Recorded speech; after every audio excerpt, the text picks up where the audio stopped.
गेले काही दिवस आपल्या गुन्हे शाखेच्या अँटी एक्स्टॉर्शन सेल 2 आणि अँटी नार्कोटिक सेल 2 याच्या टीम्स, त्यांचे अधिकारी पोनी कुंभार तसेच पोनी गायकवाड आणि त्यांचे सुपरवायझरी ACP श्री राजेंद्र मुळीक हे सर्वजण काही संशयित इसमांच्या बाबत वर्कआउट करत होते आणि तो वर्कआउट करत असताना काल फरसखान्याच्या हद्दीतून त्या 2 संशयित इसमांना आपण ताब्यात घेतलंय. ताब्यात घेतल्यानंतर त्यांच्याकडून एक कंट्री मेड पिस्टल 2 राऊंड तसंच जवळपास 74 ग्रॅम MD हा सापडून आलाय. त्याच्याबद्दल पुढील कारवाई होत आहे.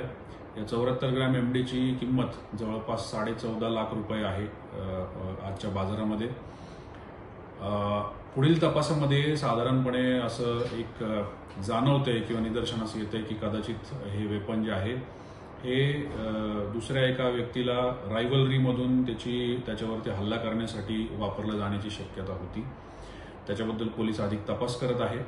परंतु महत्त्वाची बाब अशी आहे की एकंदरीतच आपल्या सगळ्या माहितीच्या यंत्रणेचा वापर करून याच्यामध्ये या दोन्ही युनिटच्या अधिकारी अंमलदारांनी एक चांगलं काम करत या इस्मांपर्यंत पोहोचून त्यांना त्याच्यातून शोधून काढलेलं आहे आणि एक चुकीची घटना घडण्यापासून आपल्याला टाळता आलेलं आहे.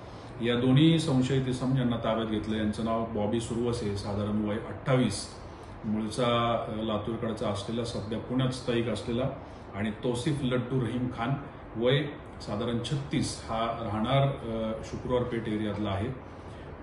तर याबाबत पोलीस अजून अधिक तपास करत आहेत आणि कालांतराने याबाबत आपल्याला तशी कल्पना देण्यात येईल.